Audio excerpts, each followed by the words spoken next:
इस पूरे ब्रह्मांड में कोई भी ऐसा व्यक्ति नहीं है जिसके जीवन में कोई कमी ना हो।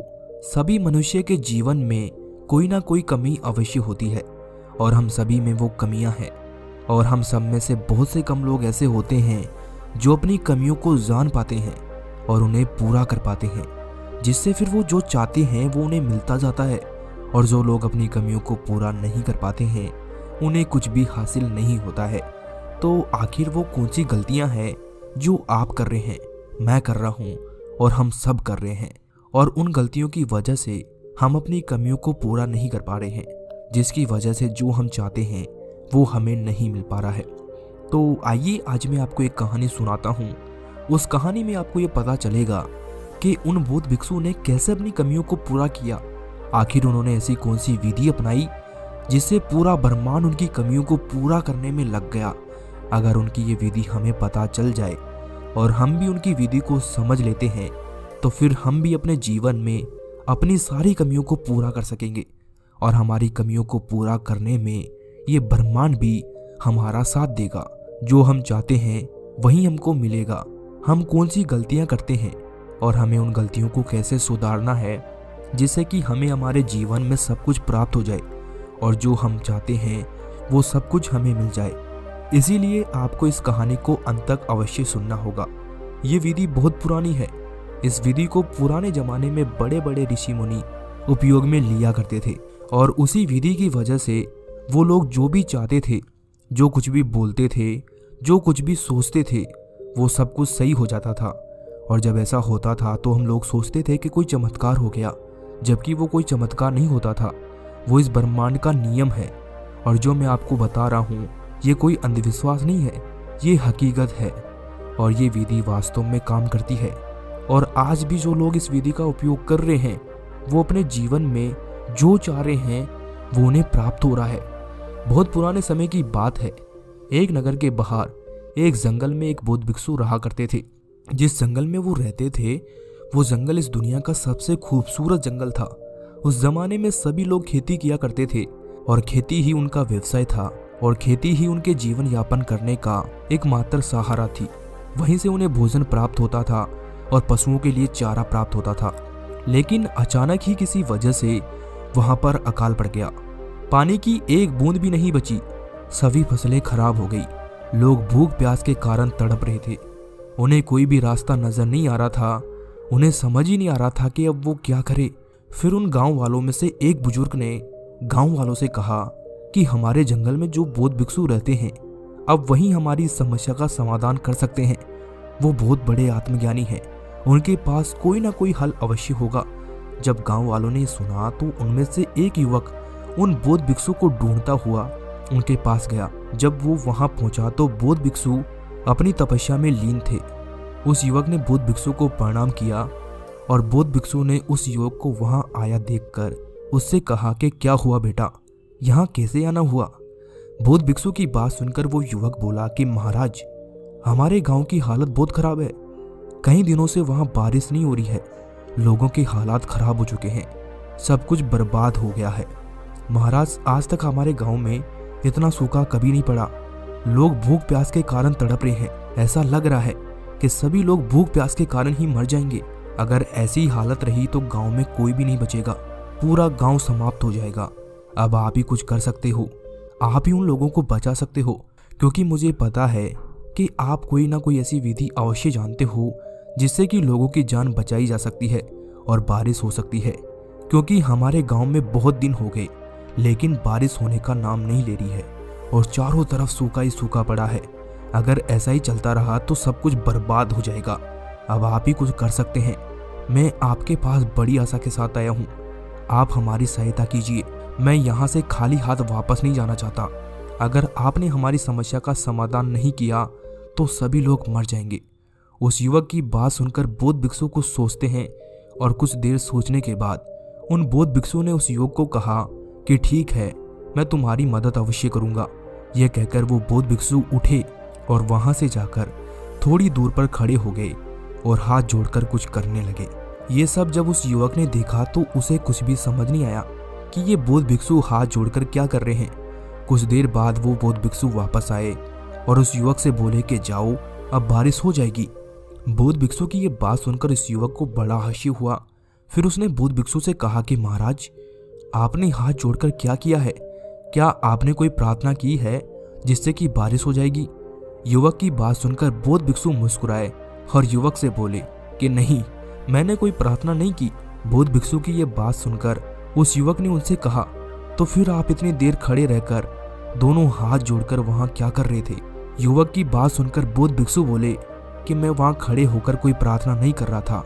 अगर मैं बारिश के लिए प्रार्थना करता तो भी बारिश नहीं होगी, क्योंकि जब भी हम ब्रह्मांड से कुछ मांगते हैं या फिर कुछ पाने के लिए प्रार्थना करते हैं तो हम इस ब्रह्मांड को ये दिखाते हैं कि हमारे पास उस चीज की कमी है, हमें उसकी आवश्यकता है। हम उस कमी को दर्शाते हैं और जाने अनजाने में हम उस कमी वाली स्थिति को और भी ज्यादा मजबूत बना देते हैं, जिसे हम बदलना चाहते हैं, जबकि हमें ऐसा नहीं करना चाहिए। अच्छा चलो, तुम मुझे ये बताओ कि अगर तुम बहुत गरीब हो और तुम किसी से मदद लेने जाओ और उससे कहो कि तुम बहुत गरीब हो और तुम्हारे पास कुछ भी नहीं है, तो क्या वो तुम्हारी मदद करेगा? वो तुम्हारी मदद कभी नहीं करेगा, क्योंकि उसे पता है कि तुम्हारे पास कुछ भी नहीं है और तुम उसे कभी वापस लौटा भी नहीं सकते। आप अपनी गरीबी बताकर उसे सहायता ना करने का मौका दे रहे हो। और वहीं अगर तुम उसे कुछ ना बताओ और उसे ये कहो कि तुम्हारे पास किसी चीज़ की कोई कमी नहीं है, और फिर अगर तुम उससे मदद मांगो तो वो तुम्हारी मदद अवश्य करेगा, क्योंकि उसे पता है कि तुम्हारे पास किसी भी चीज़ की कोई कमी नहीं है। वो तुम्हारी खुशी खुशी मदद कर देगा, क्योंकि अगर हम कमज़ोर बनकर लोगों से मदद मांगेंगे तो कोई हमारी मदद नहीं करेगा। वहीं अगर हम उनके सामने अपनी कमज़ोरी प्रदर्शित ना करें तो वो हमारी मदद अवश्य करते हैं। फिर बौद्ध भिक्षु उस युवक से बोले कि ये विधि गुप्त विधि है और ये विधि बहुत मूल्यवान है।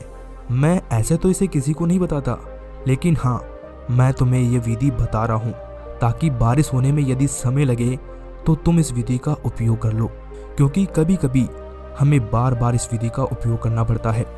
बौद्ध भिक्षु की बात सुनकर वो युवक बोला कि ठीक है महाराज, आप मुझे वो विधि बताइए। फिर बौद्ध भिक्षु बोले कि जो विधि मैं तुम्हें बताऊंगा, तुमने अगर उस विधि का गलत उपयोग किया तो वो विधि काम नहीं करेगी, इसीलिए विधि को ध्यान से सुनो। फिर बौद्ध भिक्षु बोले कि जब मैं तुमसे थोड़ी दूर गया था तो वहां पर जाने के बाद मैंने कोई प्रार्थना नहीं की बारिश के लिए, मैंने कोई निवेदन नहीं किया, लेकिन हाँ, मैंने उस समय उस चीज को महसूस किया, उस समय को महसूस किया कि बारिश हो रही है। और जब बारिश हो रही है तो मैं उस वक्त कैसा महसूस कर रहा हूँ। उन बौद्ध भिक्षु की ये अजीबोगरीब बातें उस युवक को समझ में नहीं आई। उस युवक ने बौद्ध भिक्षु से कहा कि महाराज, मुझे कुछ भी समझ नहीं आ रहा है कि आप मुझे क्या कहना चाहते हैं। आप जरा मुझे विस्तार से बताइए कि आपने वहां पर जाकर असल में क्या किया है। फिर बौद्ध भिक्षु ने उस युवक को पूरी बात विस्तार से बताई और कहा कि जब मैं वहां गया तो मैं नंगे पैरों खड़े होकर अपने दोनों हाथों को ऊपर उठाकर अपने पूर्वजों को, देवताओं को, पितरों को दिल से पुकारा और उन सबसे कहा कि मुझे आपका साथ चाहिए। और उसी वक्त मैंने अपनी आंखों को बंद किया और मैंने देखा कि मेरे गांव में बहुत तेज बारिश हो रही है। मैं कीचड़ में खड़ा हूँ और मैं मिट्टी की धीमी धीमी खुशबू ले रहा हूँ। मैं उस बारिश में खूब भीग रहा हूँ। मैं उन हरे भरे खेतों को देख रहा हूँ और सभी लोग बारिश में झूम झूम कर नाच रहे हैं। मैं पानी की हर बूंद को अपने ऊपर गिरते हुए महसूस कर रहा हूँ। इसके बाद मैंने अपनी इन खुशियों के लिए इस ब्रह्मांड को धन्यवाद दिया। अब बौद्ध भिक्षु की बातें उस युवक को समझ आ गई। उसने उन बौद्ध भिक्षु को धन्यवाद दिया और वहां से अपने गांव लौट आया। जब वो अपने गांव पहुंचा तो उसने देखा कि उसका गांव जो सूखा पड़ा हुआ था वो हरा भरा हो चुका है। हर तरफ हरियाली ही हरियाली है। अब सब कुछ अच्छा हो गया है। हर तरफ से मिट्टी की धीमी धीमी खुशबू आ रही थी। सब लोग खुशी से झूम रहे हैं। उसके लिए उस युवक ने अपने पूर्वजों और उन बौद्ध भिक्षु को धन्यवाद दिया। दोस्तों, उस समय जो उन बौद्ध भिक्षु ने किया वो कोई चमत्कार नहीं था, वो लॉ ऑफ अट्रैक्शन था, जिसे आज भी हम लोग कर रहे हैं और उसी पर ब्रह्मांड का नियम लागू होता है।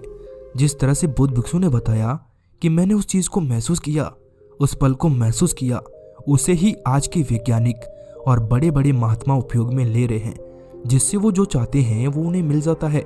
आपने भी सुना होगा कि हमें लोग कहते रहते हैं कि आप जो बनना चाहते हैं उसे महसूस करो, आप फिर वही बन जाओगे। उसको हकीकत में महसूस करो और फिर इस ब्रह्मांड को धन्यवाद दो, जैसे कि उन बौद्ध भिक्षु ने किया। और जितने भी सफल लोग होते हैं वो हमेशा अपनी सफलता के लिए धन्यवाद अदा करते हैं उन लोगों को, इस ब्रह्मांड को, जिसकी वजह से वो सफल हुए हैं। बौद्ध भिक्षु ने भी इस ब्रह्मांड को उस चीज के लिए धन्यवाद किया जो उनके पास है। बौद्ध भिक्षु ने उस चीज को महसूस किया जो उनके पास नहीं थी, लेकिन उन्होंने ब्रह्मांड को ये नहीं दिखाया कि वो चीज मेरे पास नहीं है, बल्कि उन्होंने तो ब्रह्मांड को ये महसूस करवाया कि उनके पास वो वस्तु है और फिर उसी चीज को लेकर ब्रह्मांड को धन्यवाद दिया। लेकिन अक्सर लोग क्या करते हैं कि ब्रह्मांड को बस अपनी कमियां बताते रहते हैं कि मैं सफल नहीं हो पा रहा हूँ, मुझे अपना लक्ष्य प्राप्त नहीं हो रहा है, मैं जो भी करता हूँ मेरा सब कुछ बर्बाद हो जाता है, मैं कुछ भी नहीं कर पा रहा हूँ। और यही नकारात्मक विचार वो ब्रह्मांड को देते हैं, तो ब्रह्मांड भी उन्हें ग्रहण करता है और सोचता है कि वो कुछ भी नहीं कर सकता और फिर वो आपकी मदद नहीं करता। जब हम इस ब्रह्मांड को ये बताते हैं कि हम एक सफल इंसान हैं, हमें सब कुछ मिलेगा, हम अपने लक्ष्य तक अवश्य पहुंचेंगे, तो इस ब्रह्मांड को लगता है कि हम में वो शक्ति है, हम में वो पावर है, हम वो पा सकते हैं। तो फिर ये ब्रह्मांड हमारी सहायता करने में लग जाता है। जब भी हम किसी चीज़ के बारे में महसूस करते हैं और फिर धन्यवाद करते हैं, तो इस ब्रह्मांड को लगता है कि आपके पास वो चीज़ है, आपको और देनी चाहिए। और ब्रह्मांड के नियम के अनुसार जैसी ऊर्जा आप इस ब्रह्मांड को भेजोगे, वैसी ही ऊर्जा ब्रह्मांड भी आपको भेजेगा। आपने जैसा ब्रह्मांड को दिखाया, जैसे हालात उसके सामने रखे, वो वैसे ही हालात आपको लौटा देगा। यही तो ब्रह्मांड का नियम है। जिस प्रकार बौद्ध भिक्षु ने किया था, उन्होंने बारिश को महसूस किया, उन्होंने उस स्थिति को महसूस किया और फिर कुछ दिनों बाद ब्रह्मांड ने उन्हें लौटा दिया। वहां पर बारिश हुई, जैसा उन्होंने महसूस किया था वैसा ही माहौल बन गया। इसीलिए अगर आप अपने जीवन में कुछ भी पाना चाहते हैं, कुछ भी बनना चाहते हैं, तो उस चीज़ को महसूस करें कि आप क्या बनना चाहते हैं। अगर आप एक डॉक्टर बनना चाहते हैं तो अपने आप को वैसा महसूस करवाओ और उन लोगों को धन्यवाद दो जो आपको डॉक्टर बनने में मदद कर रहे हैं। और जब आप ऐसा करोगे तो आप देखेंगे कि आकर्षण का नियम का प्रभाव आपके अपने जीवन के ऊपर पड़ने लगेगा और वो सभी लोग जिनका आप धन्यवाद करते हैं वो आपको डॉक्टर बनाने में लग जाएंगे और ये ब्रह्मांड भी आपको डॉक्टर बनाने में लग जाएगा। आप जो कुछ भी चाहोगे वो आपको मिल जाएगा, क्योंकि आकर्षण के नियम के अनुसार हमारे भीतर जैसे विचार रहते हैं, जैसी ऊर्जा रहती है, वैसी ही ऊर्जा और विचार हमें प्राप्त होती है, चाहे वो आकर्षण लोगों के साथ हो या फिर ब्रह्मांड के साथ। आज ही अपने जीवन में धन्यवाद कीजिए इस ब्रह्मांड को, उन लोगों को जो आपसे जुड़े हुए हैं। फिर आप देखिए कि आपके भीतर खुशियों का संचार होगा, आप हमेशा खुश रहेंगे और आप जो कुछ भी सोचेंगे वो सब कुछ आपको मिलेगा। अगर आप किसी से ठीक से बात करते हो तो सामने वाला भी आपसे ठीक से बात करेगा। अगर आप उसके साथ बदतमीजी करोगे तो वो भी आपके साथ बदतमीजी करेगा। हम जैसा बीज बोते हैं वैसा ही फल हमें प्राप्त होता है। अगर हम अच्छाई का फल बोएंगे तो फिर हमें अच्छाई मिलेगी, और अगर बुराई का बीज बोएंगे तो फिर बुराई से कोई नहीं बच पाएगा। इसीलिए जैसा हम सोचते हैं वैसा हम बन जाते हैं। हमेशा सकारात्मक विचार ही सोचने चाहिए और अपने लक्ष्य में निरंतर प्रयास करते रहना चाहिए, क्योंकि जब भी हम अपने लक्ष्य के लिए मेहनत करते हैं तो ये पूरी कायनात हमें सफल बनाने में लग जाती है। अगर हम अपने लक्ष्य के लिए मेहनत नहीं कर पा रहे हैं तो हमारा साथ कोई नहीं देता। इसीलिए इस ब्रह्मांड को सकारात्मक विचार दो और आप भी सकारात्मक ही सोचो। फिर देखना कि ये पूरा ब्रह्मांड कैसे आपको सफल बनाने में लग